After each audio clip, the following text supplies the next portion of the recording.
मंजिलें उन्हीं को मिलती है जिनके सपनों में जान होती है। मंजिलें उन्हीं को मिलती है जिनके सपनों में जान होती है। पंख होने से कुछ नहीं होता यारो, हौसलों से उड़ान होती है, हौसलों से उड़ान होती है। धन्यवाद।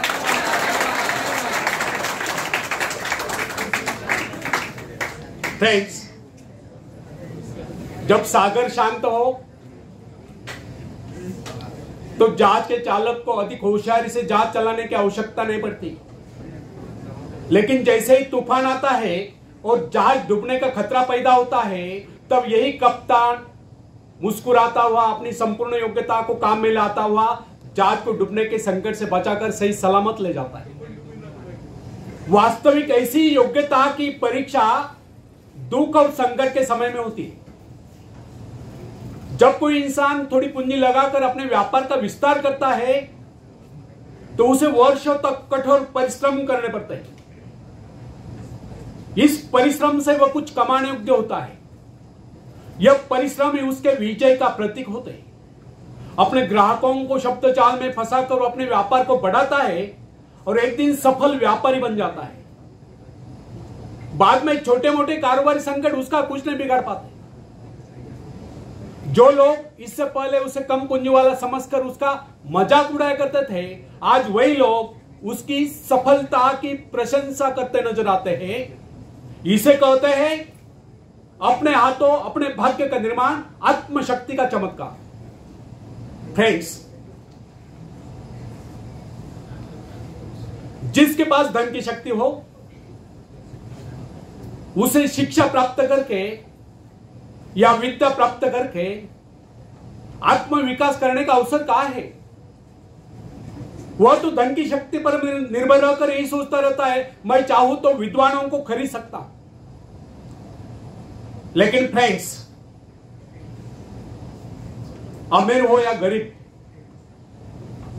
जो विद्या प्राप्त करना सबसे जरूरी समझता है वह रात रात भर अध्ययन करता रहता है, क्योंकि उसे पता है कि उसका कोई सहारा नहीं। सहारा बनेगा तो वह उसका अपना स्वयं का ज्ञान। जिस आदमी को पता हो जाता है कि उसे बाहरी सहायता मिलना बंद हो गया, वह या तो अपने पांव पर खड़ा हो जाएगा, गिर जाएगा। वास्तविक उस समय उसे बहुत ही कठोर परिश्रम की आवश्यकता महसूस होती है। असफलता के कलंक से बचने के लिए उसे अपने व्यक्तित्व की रक्षा करनी चाहिए। ऐसे लोग अपने आत्मविश्वास की शक्ति के बल पर दिन रात कड़ी मेहनत करते हैं और सफल हो जाते हैं। फ्रेंड्स, जब मनुष्य पर संकट की घड़ी आ जाती है, जब वह किसी भी तरह से अपनी जीविका चलाने में असमर्थ हो जाता है, तब कोई विरला होता है जो सफलता प्राप्ति के लिए खून पसीना एक कर देता है, ताकि उसे असफलता का मोह न देखना पड़े। संकट काल में तो मनुष्य की बुद्धि का पता चलता है। कई बार ऐसे अवसर पर ऐसी सफलता मिलती है जिसकी मनुष्य ने सपने में भी आशा नहीं की होती। वो स्वयं सोचने लगता है कि मुझे इतनी सफलता कैसे मिली। वास्तविक ऐसी शक्ति हर इंसान के भीतर छुपी होती है, परंतु वो उसे पहचान नहीं पाता है। जैसे वह संकटों से गिर जाता है, वैसी यह शक्ति बाहर निकलकर उसकी सहायता करने आ जाती है। जो काम इससे पहले वह असंभव समझ रहा था, वही काम पूरे होने लगते हैं। इसका कारण यह है, जब मनुष्य का जीवन चारों ओर खतरों से घिर जाता है, तब उससे बाहर निकलने के लिए वह हाथ पैर मारना शुरू कर देता है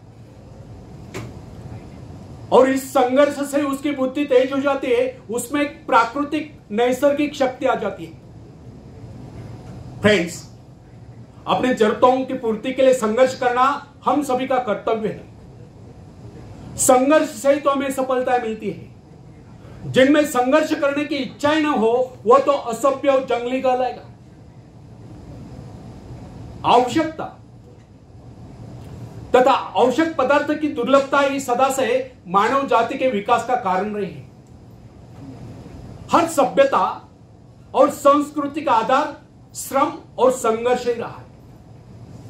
जो अपना लक्ष्य पाने में खो गया वही कुछ दे सके। कई वैज्ञानिक अपनी साधना में लीन होकर अपने लक्ष्य को पाने के संघर्ष में जूझते रहे। उनके परिवारजन अभावग्रस्त होकर भूखे मरते रहे, परंतु उन्होंने अपने उद्देश्य को प्राप्त करके चैन की सांस ली। जब उन्हें सफलताएं प्राप्त हुई तो लोगों को उनके आविष्कार यानी कि शोध बहुत बड़े आश्चर्य से प्रतीत हुए। फ्रेंड्स, आवश्यकता ही आविष्कार की जर्नी, शोध की जर्नी है। यह जरूरत का ही कमाल है जिसने मानवीय सभ्यता को कहां से कहां पहुंचा दिया। अश्म युग से संगणक युग तक जरूरत ही लक्ष्य का निर्धारण करते। इसे पाने के लिए वैज्ञानिक तथा शोधकर्ता जी जान से जुट जाते हैं। मनुष्य की गुप्त शक्ति का पता उस समय चलता है जब कोई जरूरत आकर उसके सामने खड़ी होती है, उसकी पूर्ति के लिए वो संघर्ष करता है। मनुष्य की यह गुप्त शक्ति आपातकाल में प्रकट होती है। इसका सीधा अर्थ यह हुआ, यदि मनुष्य को किसी वस्तु की आवश्यकता ही न हो तो उसकी आंतरिक शक्ति का अंत हो जाएगा। बाहरी सहायता लेने से भी इस आंतरिक शक्ति को बाहर निकलने का अवसर मिलता।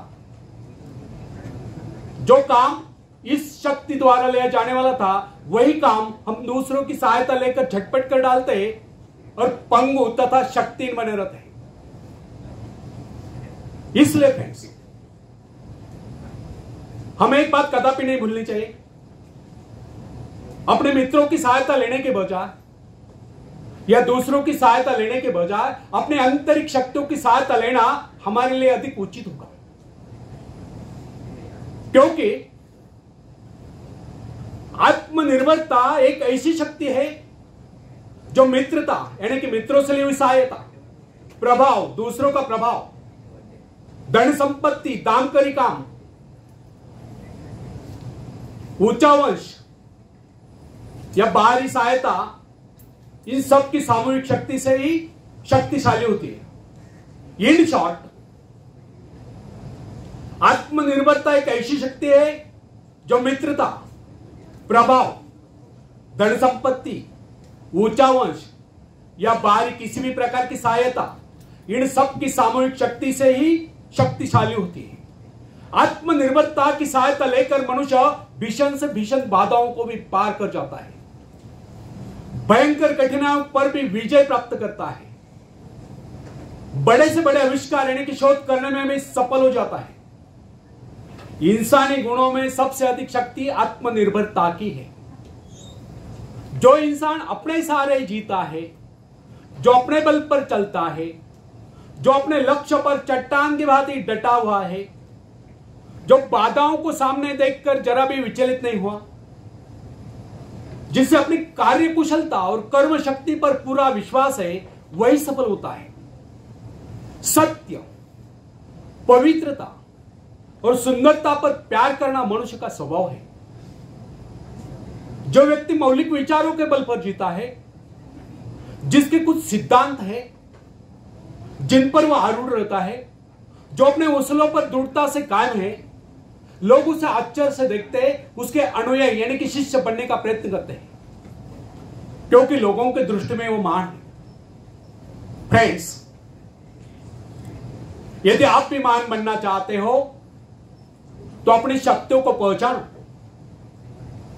ईश्वर ने जो शक्ति आपको प्रदान की है वो आपके भीतर छुपी हुई है, उसे जगाकर बाहर लाओ।